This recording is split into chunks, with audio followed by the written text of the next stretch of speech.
অলপ পইচাটো মালতে গ'ল নহয় তেতিয়া যদি চেণ্ডেল নিব নোৱাৰোঁ তেনেহ'লে মোৰ পিঠিত অসমৰ নক্সা বহি যাব একেবাৰে এইকাৰণে ৰাইজ আপোনালোকে মাৰক একদম মাৰিব মোৰ নম্বৰ 7 নম্বৰ আৰু মোৰ ঘৈণী 5 নম্বৰ পুৰা মাৰিব দিয়ক আৰম্ভ কৰক ৰাইজ চাই চেণ্ডেল মাৰিব দেই আপুনি ফটো লাগিব দেই মই চাই থৈ দিওঁ ঠিক আছে আৰম্ভ কৰিছোঁ ৰাইজৰ বিপুল লাগে আৰম্ভ কৰিছোঁ ফুলৰে মেলাতে হাফৰে কি কাম ফুল হাফ নাপালে কুঁৱাটাৰকে খাম তাকো যদি নাপাওঁ গেলাটো ফুলা খাম দাম বাঢ়িলেও মাল মই খাই যাম চাৰেগামা পা পা পা দাম বাঢ়িলেও মাল আনি খা খা খা কি মাল দাম বাঢ়িলে আপুনি ক'ব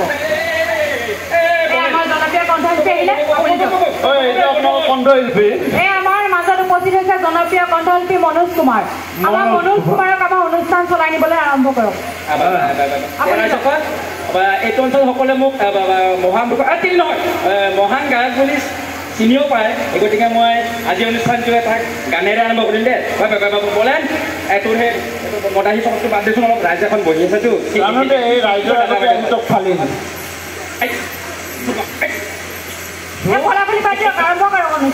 নাৰেংগী বিহুত মোক কি কৰি থৈছে আপোনালোকে নাজানো মই জানো ফালি মাজি ৰাইজ কম নহয় যা আৰম্ভ কৰ তই নকবি আৰম্ভ কৰ তোক আজি পিঠি ফালি নতুন দেখা যাব কাৰ পিঠি কাৰ হাত হয় এতে যি দেখা গেছি গান গাওঁ এটা যি দেখা গেছি ৰাইজৰ পিঠি ৰাইজৰ হাত তোৰ পিঠি হ'ব ৰাইজসকল হাই ধেমালি বহুত হৈছে আমি বিহু বতৰটো এটা গীতেৰে আৰম্ভ কৰোঁ যিহেতু মই গায়ক হয়তো গান গাই ভাল পাওঁ যে এটা ধৰিবি দেই ৰুণজুন নুপুৰে মাতে ৰুণজুন নুপুৰে মাতে মদ খাই য'তে ত'তে মুতে ৰাইজৰ গালি খাই মৰে তথাপিও মুঠে চিৰিত চিৰিতকৈ মাল মোৰ আধা খালি তই অলপো নিদিলি তই নহয় এই নাৰেংগী বিহুত মোক কি কৈছে গম পাইছে ষ্টেজৰ তাৰ আগতে কৈছে এই ভাই তোৰ তাতে আছে দিছোন মই মৰমতে বটলটো উলিয়াই দিলোঁ গোটেই চাফা কৰি তাৰ ভিতৰত ষ্টেজৰ ওপৰত উঠি প্ৰগ্ৰেম কৰি মঞ্চত তই কোনফালে গ'ল পাত্তাই নাপালোঁ গম পাইছেনে চাফা কৰি দিছোঁ ফালি দিছোঁ তই ইজ্জত ফালুদা কৰি দিলোঁ ৰাইজৰ ঠিক আছে মই আহি আছোঁ আৰু এটা পেক মাৰি আহিছোঁ এই আমাৰ শ্ৰদ্ধাৰ মনোজ কুমাৰে আমাৰ অনুষ্ঠান চলাই নিব মই মানুহজনক থৈ আহিছোঁ ধন্যবাদ ৰাইজ আপোনালোকৰ ওচৰত হাঁহিপুৰক কিছুমান জগালোঁ কিবা পৰিমাণ হ'লে ক্ষমা কৰিব আহকচোন আমি আমাৰ সমাজত ঘটি থকা এটা অন্য এটা ঘটনালৈ চকু ফুৰাওঁ মানে আমাৰ প্ৰতিটো কাহিনী মাজত এই কি হ'লেও কিবা হ'ল নেকি কি হ'লে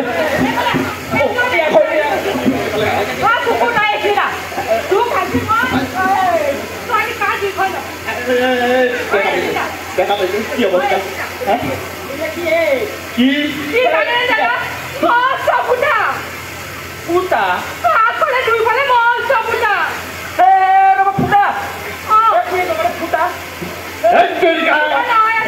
নহয় দাদা ফুটা বুলি কোৱা লাগে মোৰ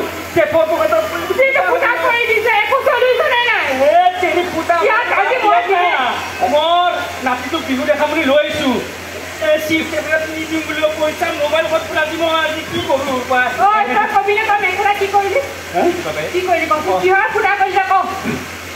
ফুটা মানে ৰাইজ কি কম দুখৰ কথা এই মাইকীটো বিয়া কৰে মোৰ জীৱনটো শেষ একেবাৰে আগফালে এটা ফুটা পিছফালে এটা ফুটা এই ফুটা মই এতিয়া ক'ৰ পৰা কি চলিউশ্যন মানি ঠিক কৰি দিম কওক এই দুটাকে ফুটা এটা ফুটা হ'লে বেলেগ কথা দুটা ফুটা চলিউশ্যন নাই মোৰ তাতে মানে কি হৈছে গম পাইছে এই বেটি ধান কাটি বোলে জেং বিহু মাৰে জেং বিহু মাৰো মাৰো বুলি কৈ মোৰ জীৱনটো জেং কৰি দিছে ভাত ৰন্ধাটো বাদ দিয়ক বাচন ধোৱা কাপোৰ ধোৱা বাদ দিয়ক আজি যাই মুগাৰ মেখেলাখন মোক ইস্ত্ৰি মাৰিব দিছিল ইস্ত্ৰি মাৰোঁতে দুইফালে দুটা ফুটা হৈ গ'ল আগফালে এটা পিছফালে মই এতিয়া কি কৰোঁ কওকচোন এই যে জেং বিহু মাৰে তাইক বোলে মুগাৰ মেখেলা লাগে ক'ৰ পৰা আনি দিওঁ মই জানিলে মোৰ মেখেলাখন বৰ প্ৰিয় আছিল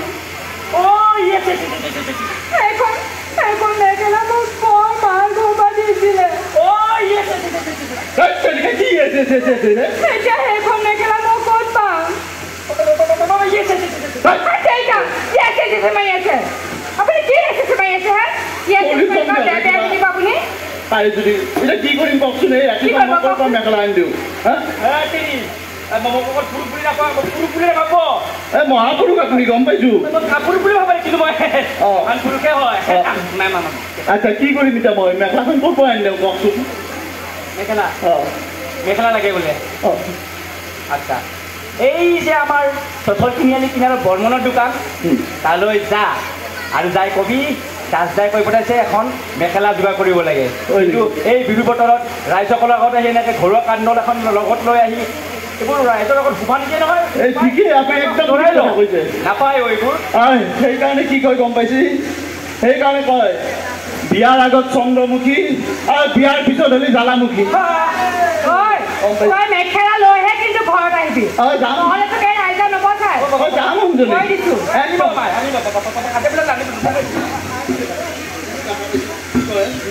যাম দাদা মই মেখেলাখন লৈ যাম মই মেখেলাখন লৈ যাম দিয়ক মেখেলা খুবেই ভুল হৈ গ'ল জানা পাব দেই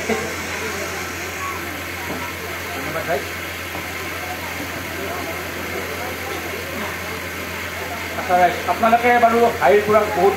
ৰস উপভোগ কৰিলে কিন্তু আজি এই বিহুৰ বতৰত আপোনালোকে বিহু চাম বুলি আহিছে বা গায়কক গান চাব নাচিব কোনোবা ফূৰ্তি কৰিব কিন্তু আমি বাতৰিটো কোনো চোৱা নাই দেশত কি ঘটিছে ক'ত কি ঘটনা ঘটিল সেই গতিকে আমি আজি অলপ বাতৰিয়ে শুনো এই বিহুৰ মঞ্চত কি কৰে ৰাইজ এয়া বাতৰি বহন কৰিব আপোনালোকৰ আগত আমাৰ কৌতুক অভিনয়েৰে শ্ৰদ্ধা ৰাইজসকল ৰেডিঅ'ৰ বাতৰিটো বহুত দিন শুনাই নাই চাগে কোনে এতিয়ালৈকে বিহুৱে চাই আছে বা গোটেই বহাগ মাহটো আমাৰ বিহুৱে চলে যিহেতু বাতৰি সম্পৰ্কে আমি অৱগত নহয় বাতৰিত বৰ বেছি এতিয়া আমাৰ গুৰুত্ব নাই কিন্তু আজি কেইটামান বাতৰি আপোনালোকক আজি মই শুনাই দিছোঁ ৰেডিঅ'ৰ বাতৰি দুটা এই আকাশবাণী পাতল পৰি বাতৰি পৰিছে গেলাৰাম গেলগেলি আজি প্ৰধান বাতৰিসমূহ হ'ল মুখ্যমন্ত্ৰী ফুফলাকান্ত শৰ্মা ডাঙৰীয়াৰ জাঙিয়া চোৰক লৈ চাৰিওপিনে তোলপাৰ ৰাজ্যিক চিৰিয়াখানাত বাঘ আৰু বান্দৰৰ মাজত সংঘাত কুকুৰা আৰু কণীৰ মাজত হোৱা বাঘ বিতণ্ডাক লৈ গোটেই অসমতে চাঞ্চল্যৰ সৃষ্টি অসম ভ্ৰমণৰ কালছোৱাত বিহাৰৰ প্ৰাক্তন মন্ত্ৰী আলু প্ৰসাদ যাদৱৰ চাধা টেমা হেৰুৱাক লৈ হাহাকাৰ নিৰ্বাচনী সভাত ছুপাৰ ভস্মল ডাঙৰীয়া তাণ্ডৱক লৈ তীব্ৰ প্ৰতিক্ৰিয়া এতিয়া বিতং বাতৰি আজি মুখ্যমন্ত্ৰী ফুফলাকান্ত শৰ্মা ডাঙৰীয়াৰ বিল্ডিঙৰ ছাদৰ পৰা ডাঙৰীয়া জাঙিয়া এটা ৰ'দত শুকাবলৈ দিয়া হৈছে কিন্তু কিছু সময় পিছতে বিল্ডিঙৰ ছাদৰ পৰা জাঙিয়াটো চুৰি হয় লগে লগে ঘটনাটো CBIক অৱগত কৰাত CBI অনুসন্ধান কৰি মায়ং থানাৰ সমৱৰ্তীত জাঙিয়াটো উদ্ধাৰ কৰে ইতিমধ্যে জাঙিয়া চোৰক কৰায়ত্ব কৰা হৈছে জানিব পৰা মতে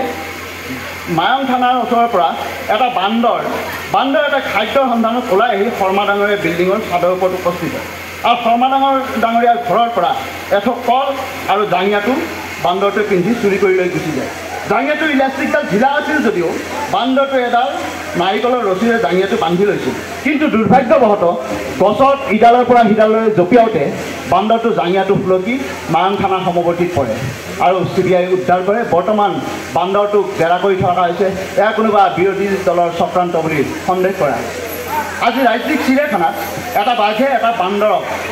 বান্দৰৰ গাৰ্লফ্ৰেণ্ডক জোকোৱাৰ বাবে বান্দৰটোৱে বাঘটোক পূৰ্ণহতীয়া কাণতলীয়া চৰ এটা সোধোৱা লগে লগে বান্দৰটো 5টা দাঁত ফলকি পৰে ইতিমধ্যে বান্দৰটোৰ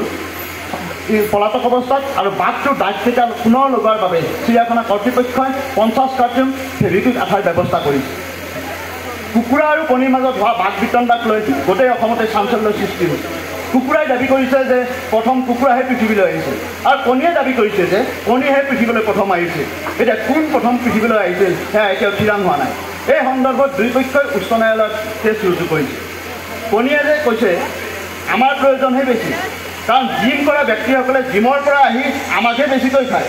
আনহাতে কুকুৰাই দাবী কৰিছে যে মানুহ বেমাৰত পৰিলে ডাক্তৰে কুকুৰা মাংসৰ চুপহে বনাই খাবলৈ দিয়ে ইতিমধ্যে কুকুৰাই ধৰ্মঘট আৰম্ভ কৰি দিছে আৰু বজাৰত কণী আৰু কুকুৰা নোপোৱা হ'বলৈ ধৰিছে অসম ভ্ৰমণ কালছোৱাত বিহাৰৰ প্ৰাক্তন মুখ্যমন্ত্ৰী আলু প্ৰসাদ যাদৱৰ চাধা টেমা ক'ৰবাত হেৰাই যায় চাধা টেমা বিচাৰি চাৰিওপিনে তোলপাৰ লাগিছে অসম চৰকাৰৰ প্ৰশাসনক নিৰ্দেশ দিছে যে সোনকালে চাধা টেমাটো বিচাৰি দিব লাগে ইয়াত অসমৰ ভৱিষ্যতৰ কথা জড়িত হৈ আছে সন্মানৰ কথা জড়িত হৈ আছে আজি এখন নিৰ্বাচনী সভাত ভাষণ দি থকা অৱস্থাত মাননীয় ছুপাৰ ভাস্কৰ ডাঙৰীয়াই কিবা কথাত খং উঠি মাইক্ৰফোনটো মঞ্চৰ পৰা দলিয়াই দিয়ে। লগে লগে ছাউণ্ডৰ ব্যৱস্থাত থকা মানুহজনৰ খং উঠাত মঞ্চলৈ উঠি আহি ছুপাৰ ভাস্কৰ ডাঙৰীয়াৰ দাড়ি কচাত ধৰি মঞ্চৰ পৰা চুচুৱাই লৈ যায় আৰু ছুপাৰ ভাস্কৰ ডাঙৰীয়াৰ দাড়ি কচা ছাউণ্ড ছিষ্টেমৰ মানুহজনৰ হাতত গুচি আহে। ইতিমধ্যে ছুপাৰ ভাস্কৰ ডাঙৰীয়াক দাড়ি কচা পুনৰ লগাবৰ বাবে দলৰ ফালৰ পৰা 5 পাক মৰাপাত আৰু 10 পাক কঁঠালৰ আঠা যোগান ধৰা হৈছে আৰু ছাউণ্ড ছিষ্টেমৰ মানুহজনক এৰেষ্ট কৰা হৈছে। এতিয়া বতৰ বিজ্ঞান প্ৰতিষ্ঠানে জনোৱা মতে অহা 24 ঘণ্টাত প্ৰখৰ ৰ'দ দিব নে কুকুৰেমটা বৰষুণ দিব সেয়া